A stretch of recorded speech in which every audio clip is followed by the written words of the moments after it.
Things are heating up over the EATS Act. Supporters of the bill say the Ending Agricultural Trade Suppression Act would prevent states from regulating farmers and ranchers nationwide. But opponents turned up the fire this week when a bipartisan group of more than 150 lawmakers sent a letter to House Agriculture Committee Chair G.T. Thompson and Ranking Member David Scott. Now, this week and next week, we are focusing on the two sides of the EATS Act. Next week, you'll hear my full interview with the opposition, with Marty Irby, president of Competitive Market Action and board secretary at the Organization for Competitive Markets. But we're starting out this week with a group in favor. On the phone with me is Mary Thomas Hart, chief counsel with the National Cattlemen's Beef Association. If you want to read the full story with both sides, you can find that on our websites, southeastagnet.com and agnetwest.com. I'm Sabrina Halverson. Let's get into this week's AgNet Weekly. So I wanted to talk to you today about the EATS Act. First, can you explain to our listeners what this act is and what it would do? Great question. So the EATS Act really is the product of a pretty poor decision that came down from the Supreme Court earlier this year. The Supreme Court was tasked with considering California's Proposition 12, which would prohibit the sale of pork in the state of California from operations that utilize gestation crates. The issue in that case is that there are no large-scale pork operations in the state of California. So in passing this state referendum, California was almost entirely regulating out-of-state activity. Operations in Iowa, North Carolina, and Minnesota would be subject to a state law passed by residents of California.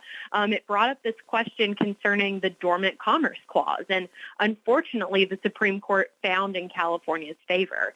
So in response to that decision, Congress has taken action and introduced the EATS Act. The EATS Act does two things. First, it prohibits a state like California from passing a law that would impact production practices in other states.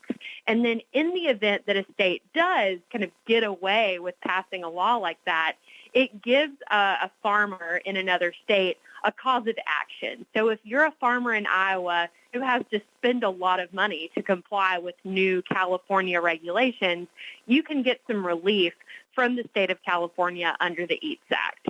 So, of course, I've been following the California Prop 12 since, it started. And even before that, with the proposition about the eggs and the hens, there has been a lot of opposition to California's Prop 12 throughout since it was first introduced from organizations and groups and farmers all around the nation.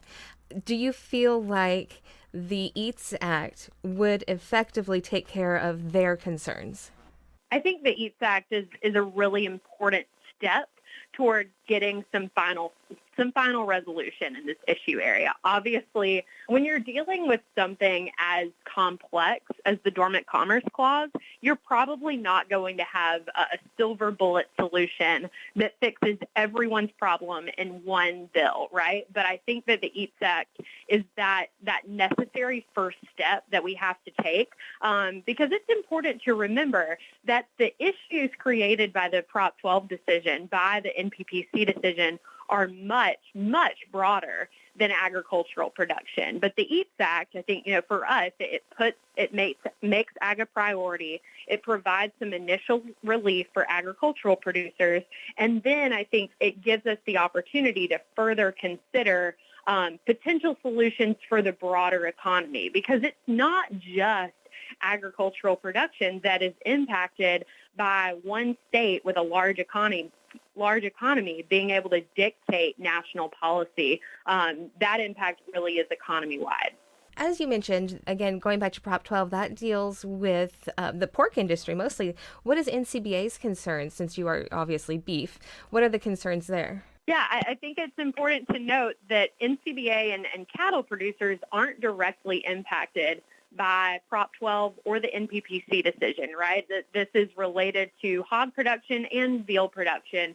But I think it's so important to note that the Prop 12 decision creates an extremely slippery slope, right? So, today there's a ban on the sale of pork raised using gestation crates in the state of California. Tomorrow, it could be a ban on the use of all, necessary antibiotics to treat illness in animals. It could be banning the sale of all meat that is raised in an animal feeding operation. Like I said, an extremely slippery slope that could hurt a lot of agricultural and livestock producers nationwide. Some of the opposition to the EATS Act is claiming that it would have a negative impact on small farmers. Do you think that that is accurate? And, or if not, why? I don't think that's accurate at all. I think when we look at the value of the EATS Act, it is in fact protecting small farmers, right? When we look at large agricultural operations, large livestock operations, they have the resources to comply with any state regulation, right? They can they can manage the additional cost of compliance.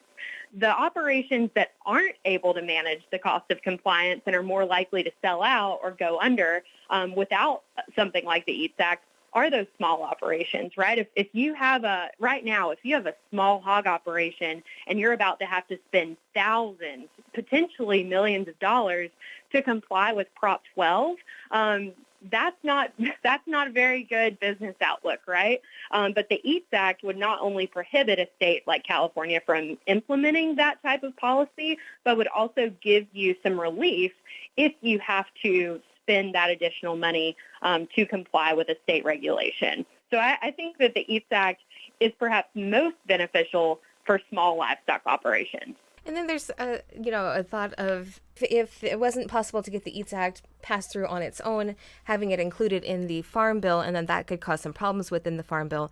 Do you think it would be a positive move to have the EATS Act included in the Farm Bill, or perhaps not and wait till next year to try to get it passed as its own legislation?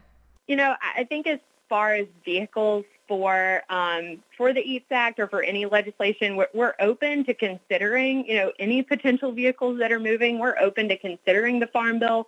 Obviously, NCBA's priority is getting a Farm Bill passed this year and signed into law. So if we see the EATS Act as an impediment to finalizing the Farm Bill, I think, we would look at other vehicles.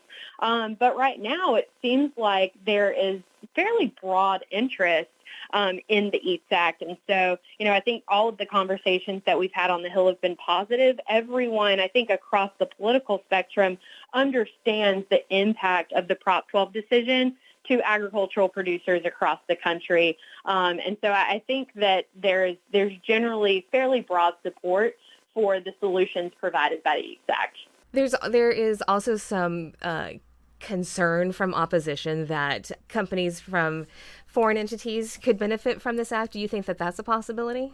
I don't see it. I think that the teams that crafted the EATS Act, the staff that worked to draft that bill had that in mind from the get-go, and the language of the bill states very clearly that this is only meant to provide a benefit to domestic agricultural producers, so it doesn't in any way create a cause of action for, the Chinese government to sue the state of California. This is purpose-built to create a solution for American agricultural producers and provide a cause of action for American agricultural producers. So what do you think that would be most important for our listeners to know about the EATS Act? The EATS Act is a necessary piece of legislation to fix a problem created by the Supreme Court's National Pork Producers decision. Without it, there is an extremely slippery slope that puts the largest state economies in charge of national policy, not only for agricultural production, but for all economy-wide, I would say, industries. And the EATS Act is going to be, I think, a necessary solution to that issue. Thank you once again to Mary Thomas Hart, Chief Counsel with the National Cattlemen's Beef Association. Again, next week we will have the opposition to the EATS Act, talking with Marty Irby, President of the Competitive Market Action and Board Secretary at the Organization for Competitive Markets. If you want to read the story beforehand and read about both sides, you can find that story on our websites, southeastagnet.com and agnetwest.com. That's this week's AgNet Weekly. I'm Sabrina Halverson. Thanks for tuning in.